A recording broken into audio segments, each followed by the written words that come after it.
हमारे पास ये देखें, कह रहा है कि sine theta is equal to 12/13। Terminal arm जो है is in quadrant first, then cos theta जो है वो क्या होगा। अब साइन थीटा की वैल्यू आपके पास है, आपने कॉस निकालनी है, तो याद रखिएगा cos square theta is equal to 1 minus sine square theta. अब आप वैल्यू पुट कर लें, साइन की वैल्यू जो आपको गिवन है, क्या वैल्यू गिवन है 12/13, तो ये आपके पास आ जाएगा 144 डिवाइडेड बाई 169।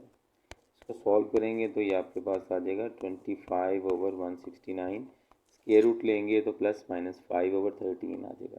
तो 5/13 देख लें, कॉस थीटा का आंसर है वो किधर है, वही हम सिलेक्ट करेंगे 5/13। ये माइनस 5/13 लिखा हुआ है जी, ये माइनस 5/13 लिखा हुआ है, ये नहीं हमारा आंसर। तो प्लस माइनस अगर लिखा हुआ हो या 5/13 लिखा हुआ हो, दोनों सूत्र में, लेकिन टर्मिनल आर्म जो है ना ये क्वाड्रेंट 1 में है। क्वाड्रेंट 1 में याद रखिएगा सारी रेशियोज पॉजिटिव होती हैं, ठीक है। तो इसमें आपने यही आंसर लिखना है प्लस 5/13। बहुत ही आसान सवाल, अगर ये पेपर में आ जाए तो मुफ्त के नंबर हैं। तो 2π/3 रेडियन कितने डिग्री के बराबर होता है। तो जब भी इस तरह का हो तो पाई जो है ना बच्चों, आपने समझना 180 लिखा हुआ है, बस ये आपने याद रखना है। तो अगर ये 180 लिखा हुआ है, 2 मल्टीप्लाइड बाई 180 डिवाइडेड बाई 3, तो 3 से आप इसको कैंसिल कर दें, ठीक है, ये 60 आ जाएगा। तो π/3 वैसे भी आपको याद होना चाहिए 60 डिग्री होता है। 60 को 2 से मल्टीप्लाई कर लें तो 120 आपके पास आंसर आ जाएगा। ये बहुत ही सेक्टर ऑफ सर्कल। तो इसका फार्मूला जो है, ये 10th क्लास का क्वेश्चन है। इसका फार्मूला होता है area of sector of circle is equal to 1/2 r square theta. r square theta divided by 2, ये आप याद रख सकते हैं, ठीक है। ये हमारा आंसर है इसका। Which of the following is quadrantal angle, ये अक्सर पेपर में सवाल आता है। तो बच्चों याद रखिएगा क्वाड्रेंटल एंगल वो होता है जो 90 डिग्री का मल्टीपल हो, ठीक है। तो मल्टीपल के लिए आप क्या करेंगे, इसको आप डिवाइड करके देख लें, जो फुली डिवाइड हो जाए 90 पे वो क्वाड्रेंटल एंगल होगा। तो यहाँ पे 350 नो, 390 नहीं, 410 भी नहीं, ये 360, ठीक है। ये भले माइनस का हो, नो प्रॉब्लम, 90 से पूरा पूरा डिवाइड होना चाहिए, ठीक है। ये रेडियन में, डिग्री में इसकी वैल्यू क्या होगी, मैंने अभी आपको बताया था 9 है, आप पाई की जगह 180 लिख लें जब डिग्री में चेंज करना हो, ठीक है। और ये 5 आ गया। जब इसको सिंपली सॉल्व कर लें, इसको 5 3 ज़ा 15, 5 6 ज़ा 30, अब 9 और 36 को मल्टीप्लाई करिए, तो ये 9 को 6 से मल्टीप्लाई करूँगा तो ये 54 आएगा। एंड पे 4 आपको सिर्फ इसमें नज़र आ रहा है, यही हमारा आंसर है। तो टस, और आपको मालूम होना चाहिए L is equal to R theta, ये आर्क लेंथ होती है, ये रेडियस ऑफ सर्कल है, और ये रेडियन मैयर है, ठीक है।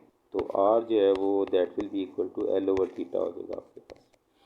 Arc length 35 is given, theta radian 1 radian, तो आर की वैल्यू भी 35 ही आ जाएगी, लेकिन यूनिट वही होगा जो आर्क लेंथ का होगा, वही रेडियस का यूनिट होगा। तो इसमें आपने धोखा नहीं खाना।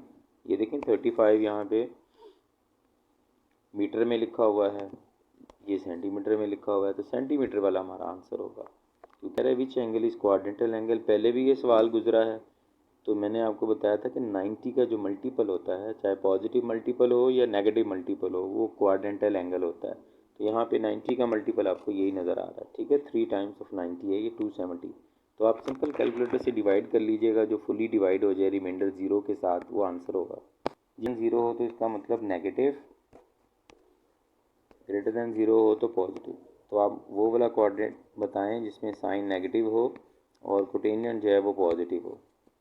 Sign negative, cotangent positive. तो बच्चों इसके लिए आपने ये याद रखिएगा, सारी रेशोज पॉजिटिव, ऑल पॉजिटिव। ये तो ऑल हो गया ना, साइन और कोसिकेंट। जी प्यारे बच्चों, ये दोनों जो हैं ये पॉजिटिव होंगी वैल्यूज, ये पॉजिटिव, बाकी चारों negative. Similarly in third quadrant tangent and cotangent, ये दोनों पॉजिटिव, बाकी चारों नेगेटिव। फोर्थ क्वाड्रेंट में कॉस और सीकेंट, जी ये प्यारे बच्चों दोनों क्या होती हैं, पॉजिटिव, ठीक है, और बाकी चारों नेगेटिव। और फर्स्ट में ऑल पॉजिटिव, ये आपको याद होना चाहिए, ठीक है। तो अब बताएं साइन नेगेटिव और कोटेंजेंट यानी टेंजेंट पॉजिटिव कहाँ पे होगा। टेंजेंट पॉजिटिव साइन नेगेटिव, तो पता चल गया ये थर्ड क्वाड्रेंट है आपका, ठीक है। इसमें टेंजेंट पॉजिटिव होता है और साइन नेगेटिव होता है। थर्ड क्वाड्रेंट हमारा आंसर है, क्वाड्रेंट नंबर 3। जी प्यारे बच्चों, ये हमारे पास क्वेश्चन है, values of trigonometric functions of the quadrantal angle 765। पहली बात तो मैं आपको बता दूं, ये क्वाड्रेंटल एंगल नहीं, गलत लिखा हुआ है यहाँ पे। असल में है को टर्मिनल एंगल। को टर्मिनल एंगल जो हैं वो क्या होते हैं, ऐसे दो एंगल्स जिनकी इनिशियल साइड और टर्मिनल साइड दोनों सेम होती हैं। एंगल्स की वैल्यूज़ डिफरेंट होती हैं लेकिन इनिशियल और टर्मिनल साइड जो है वो बिल्कुल सेम होती हैं। अच्छा, इसको न्यूमेरिकली हमें कैसे पता चलेगा, याद रखिएगा ये एंगल है हमारे पास 765। अगर आप इसको 360 पे डिवाइड करें तो जो आपके पास रिमाइंडर आएगा, वो जो रिमाइंडर आएगा आपके पास, ये देखें 45 डिग्री रिमाइंडर आ रहा है। ये वाला एंगल और ये जो डिविडेंड है, ये दोनों को टर्मिनल एंगल कहलाएंगे, ठीक है। मुझे उम्मीद है ये बड़ी आसान सी बात मैंने आपको बताई है, आपको समझ भी आ गई होगी। लिहाजा 765 डिग्री का को टर्मिनल एंगल कौन सा होगा, 45 डिग्री। ये दोनों को टर्मिनल एंगल हैं। ये हमारा बेटा इसका आंसर है। आपने कैलकुलेटर से इसका आंसर निकाल लेना है। जी माय डियर स्टूडेंट्स, इसकी वैल्यू आप डायरेक्ट कैलकुलेटर से निकाल लें। अब कैलकुलेटर पे आप टाइप करें cos 315 डिग्री, ठीक है। अच्छा जी, अब आपने इसका ना फ्रैक्शन में आंसर निकालना है। कैलकुलेटर में फंक्शन होते हैं तो वहाँ पे आपको ये वाला आंसर जो है वो मिलेगा। अब आप कहेंगे कि ये वाला आंसर तो इनमें है ही नहीं है, तो याद रखें ये जो लिखा हुआ आपको नज़र आ रहा है, सॉरी, ये आंसर आपको मिलेगा कैलकुलेटर पे। तो ये आंसर तो इसमें आपको नज़र ही नहीं आ रहा, तो आप कहेंगे कि ये क्या निकल आया। तो एक्चुअली ये जो लिखा हुआ है इसका मतलब ये होता है 1/√2, ठीक है।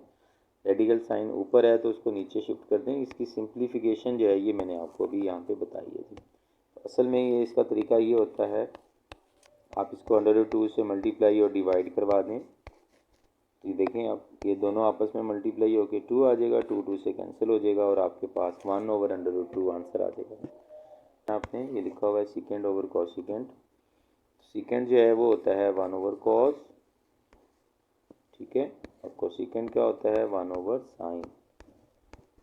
जी, इसको सॉल्व कर लें, 1/sin को ऊपर ले जाएं तो ये साइन ऊपर आ जाएगा और कॉस नीचे आ जाएगा, तो ये साइन ओवर कॉस आ जाएगा आपके पास इसका आंसर। और आपको पता है साइन ओवर कॉस टेंजेंट होता है। So tangent is the answer of this question. देखिए कहाँ पे है, ये आपको नज़र आ रहा है, ठीक है जी। बट इज इक्वल टू, तो ये 9 चैप्टर के स्टार्ट में ये चीज़ लिखी हुई है, याद रखिएगा। 1 रेडियन डिग्री इसमें किसके इक्वल होता है, ये 1557.296। जो हमारे पास ये क्वेश्चन है, sine theta is equal to √3/2। आपने इसमें थीटा की वैल्यू बतानी है। तो आपने पता क्या करना है, कैलकुलेटर से स्टूडेंट्स आपने theta is equal to sine inverse of √3/2, ठीक है। कैलकुलेटर पे आपने ये टाइप कर लेना है, जो भी आंसर आएगा आप देख लीजिएगा, ठीक है। तो बहरहाल ये साइन 60 की वैल्यू है। टेबल वैल्यूज़ अगर याद ना हो तो आप इस तरीके से कैलकुलेटर से निकाल सकते हैं इसको, ठीक है। ये आसान है, ये sine square theta plus cos square theta is always equal to 1। तो ये बेसिक आइडेंटिटी इसको बोलते हैं, लेकिन इसमें खास आपने ख्याल रखना है कि ये एंगल जो है ना इट शुड बी इक्वल, ठीक है। हाँ, 1/4 रोटेशन एंटी क्लॉकवाइज। अच्छा, इसमें दो तरह से होगा। ये आपके पास रोटेशन है, ठीक है, और ये आपने इसके 4 पार्ट्स बना लिए हैं। ये वाली जो रोटेशन है इसको हम बोलते हैं एंटी क्लॉकवाइज, ठीक है। तो आपने एंटी क्लॉकवाइज चलना है, याद रखिएगा इसको कहते हैं 1/4 रोटेशन, ठीक है। तो 1/4 रोटेशन के बाद आपके पास पॉजिटिव 90 डिग्री आएगा। अगर आप क्लॉकवाइज रोटेशन जाते हैं 1/4 तो फिर आपके पास -90 डिग्री आएगा। ये आपने ख्याल रखना है। जब आप क्लॉकवाइज जाते हैं तो एंगल नेगेटिव होता है, जब आप एंटी क्लॉकवाइज निकलेंगे तो एंगल पॉजिटिव कंसिडर होगा, ठीक है। तो यहाँ पे हमें क्वेश्चन क्या किया गया है, हमें क्वेश्चन किया गया है 1/4 रोटेशन एंटी क्लॉकवाइज, तो 1/4 रोटेशन 90 डिग्री के इक्वल होगी, ठीक है। -300 डिग्री, ये आप कैलकुलेटर से डायरेक्ट भी आप निकाल लीजिएगा, ठीक है। माय डियर स्टूडेंट्स, ज़रा गौर कीजिएगा, एंगल नेगेटिव है, आपने क्लॉकवाइज जाना है, क्लॉकवाइज जाके 300 यहाँ पे आ जाएगा, क्योंकि टोटल जो है वो 360 होता है, तो 60 एंगल जो है वो बाकी आपके पास बच गया। अगर हम इसकी बात करें तो ये 60 डिग्री बचा है आपके पास, ठीक। तो यहाँ से लेके यहाँ तक ये -300 हो गया। अब याद रखिएगा, आप ये वाला एंगल देख लें या फिर आप ये शॉर्टकट देख लें, पॉजिटिव एक्स एक्सिस से दोनों की वैल्यू सेम होती हैं, ठीक है। तो आप साइन 60 की वैल्यू कितनी होती है, √3/2। अगर आप साइन -300 भी निकालेंगे ना तो वो भी यही वैल्यू निकलेगी। इनको कहते हैं को टर्मिनल एंगल्स, ठीक है। तो मुझे उम्मीद है ये बात आपको समझ में आ गई होगी। तो हमारा जो आंसर है वो माइनस में नहीं लिखना आपने, ये प्लस में लिखना है। ये बट जब आपके पास रेडियन में आपने डिग्री में चेंज करना है तो पाई को आप 180 आप ले लेंगे, ठीक है। तो पाई/4 जो है वो 45 होता है, तो आप सिंपल 5 को 45 से मल्टीप्लाई कर दें, आंसर आ जाएगा आपके पास। तो कितना आंसर आ सकता है, 225 डिग्री, ठीक है। बहुत ही आसान। आर्क लेंथ है equal to radius of circle, ठीक है। ये देखिएगा, इसकी बात हो रही है, ये देखें, ये आर्क लेंथ जो है अगर कह रहा है रेडियस के इक्वल हो जाए तो फिर ये जो एंगल होता है ये वाला, ये 1 रेडियन होता है, ठीक है। 1 रेडियन इसको हम बोलते हैं, ये रेडियन मेजर की डेफिनेशन है। तो वो कह रहा है angle subtended at the centre is equal to 1 radian, ये हमारा आंसर है, ठीक है। ये रेडियन की डेफिनेशन है एक्चुअली। तो प्यारे बच्चों, ये इस क्वेश्चन में क्या करना है, arc length of a circle of radius R, L is equal to R theta, ये फॉर्मूला जो है इसको वर्ड्स में लिखा हुआ है, तो ये हमारा आंसर है इसका, ठीक है। एल इज इक्वल, अगला क्वेश्चन है, मैंने बेसिक आइडेंटिटीज आपको बताई थी, 1 + cotangent square is equal to cosecant square होता है, लेकिन यहाँ पे कोसिकेंट स्क्वायर आपको डायरेक्ट नज़र नहीं आ रहा, लेकिन ये लिखा हुआ है, ये देखिए 1/sin आपको पता है कोसिकेंट होता है, तो इसलिए ये आपने धोखा नहीं खाना, ठीक है जी। बहुत ही आसान क्वेश्चन हैं। पाई रेडियन जो है वो किसके इक्वल होता है, 180 डिग्री के, ठीक है जी। क्वेश्चन है 1 - सेकेंड स्क्वायर किसके इक्वल होगा, तो याद रखिएगा 1 + टेंजेंट स्क्वायर जो है ना, बेसिक जो है फॉर्मूला वो ये वाला है, 1 + tangent square is equal to secant square. बात हो रही है 1 - सेकेंड की, तो टेंजेंट उधर जाके माइनस का हो जाएगा, तो हमारा आंसर जो है बच्चों आएगा -टेंजेंट स्क्वायर, ठीक है। ये आंसर पड़ा हुआ है 1 कोटेंजेंट स्क्वायर। अच्छा, ये आपको बेसिक आइडेंटिटी का पता होना चाहिए, ठीक है। 1 + cotangent square is equal to cosecant square, तो यहाँ से आसानी से अंदाज़ा हो सकता है, इसमें कोई मुश्किल बात नहीं है। अगर आप बेटा इसको इधर शिफ्ट कर दें तो ये इधर आके माइनस हो जाएगा, तो -1 आई थिंक आंसर होगा इसका, ठीक है। ये एक्चुअली थीटा है, याद करेक्शन कर लीजिएगा। तो थीटा जो इस फॉर्मूले से आंसर निकलता है बेटा, हमेशा आपने याद रखना है कि वो हमेशा रेडियन में ही होता है, ठीक है। इन दोनों की वैल्यूज़ पुट करके जो ये आंसर आप निकालोगे, इन दोनों का यूनिट सेम होना चाहिए, तो ये जो आंसर निकलेगा ये हमेशा रेडियन में होता है। देखिएगा साइन 540 की वैल्यू उसने पूछी है, तो आप इसको कैलकुलेटर पे ही आप निकाल दीजिएगा। दूसरा तरीकाकार जो है वो कुछ इस तरह है कि आप इसको 540 को 360 पे आप डिवाइड करें और इसका रिमाइंडर चेक करें, रिमाइंडर कितना आ रहा है, ठीक है। तो इसका रिमाइंडर जो है वो आ रहा है हमारे पास,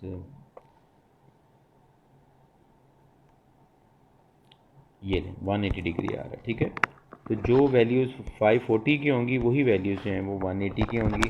तो साइन 180 आपको पता है 0 होता है, तो ये 0 हमारा आंसर आ गया। तो कह रहे हैं cos theta is equal to 1/√2, तो थीटा की वैल्यू बतानी है, एंगल कितना होगा, तो ये आपको टेबल बेटा याद होना चाहिए।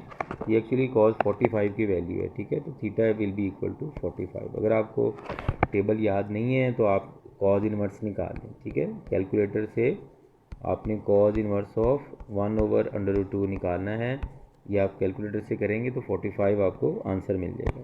Tangent theta is equal to 1/√3 given है, ठीक है, टेंजेंट थीटा की वैल्यू। तो करना क्या है, कहता है क्वाड्रेंट थर्ड वाला है, तो कोटेंजेंट की वैल्यू क्या होगी, तो ये तो बहुत ही आसान सी बात है। कोटेंजेंट की वैल्यू जो है वो इसको आप रेसिप्रोकल कर दें तो कोटेंजेंट की वैल्यू आ जाएगी। बेटा इसका रेसिप्रोकल हम करेंगे तो क्या आंसर आएगा, √3। कोटेंजेंट जो है वो पॉजिटिव है, साइन नेगेटिव है। कोटेंजेंट का मतलब टेंजेंट, ठीक है, एक ही बात है। Tangent is positive, sine is negative. तो टेंजेंट जो है वो थर्ड क्वाड्रेंट में पॉजिटिव होता है, वहाँ पे साइन नेगेटिव होता है। So third quadrant is the answer. Sine is positive और ये सेकंड का मतलब कॉस, कॉस भी पॉजिटिव। तो साइन और कॉस दोनों कहाँ पे पॉजिटिव होंगे जी, फर्स्ट क्वाड्रेंट में, ठीक है। फर्स्ट क्वाड्रेंट में ये दोनों पॉजिटिव होंगे, ये हमारा आंसर है। फ्रेंड्स डिग्री को आपने रेडियन में चेंज करना है, तो याद रखिएगा ये वैल्यू याद होनी चाहिए। अगर आपको नहीं भी याद तो ये रिलेशन तो आपको याद रहना चाहिए। 180 degree is equal to pi radian होता है, ठीक है। तो आपने क्या करना है, 1 डिग्री की वैल्यू निकालनी है, तो आप पाई को 180 से डिवाइड कर दें, ठीक है जी। और पाई की वैल्यू कौन सी यूज़ करनी है, रेडियन वाली, ठीक है जी। तो ये 3.14 आपने यूज़ करना है, 3.1415 डिवाइडेड बाई 180। ये आप कैलकुलेटर से आप करेंगे तो आंसर आ जाएगा आपके पास में। लेकिन ज़बानी भी आपको वैल्यू याद होनी चाहिए। 0 पे इसका आंसर है, ये आपने याद रखना है, ठीक है। आफ्टर डेसिमल 5 प्लेसेस तक है। ये देखें क्वेश्चन हमारे पास, common end point of 2 rays. तो 2 रेस जो होती हैं, ये देखें, दीज आर 2 रेस। तो इनका जो कॉमन एंड पॉइंट होता है इसको वर्टेक्स कहते हैं। ये एंगल एक्चुअली बन जाता है और ये इस एंगल का वर्टेक्स है। तो ये इसका आंसर है।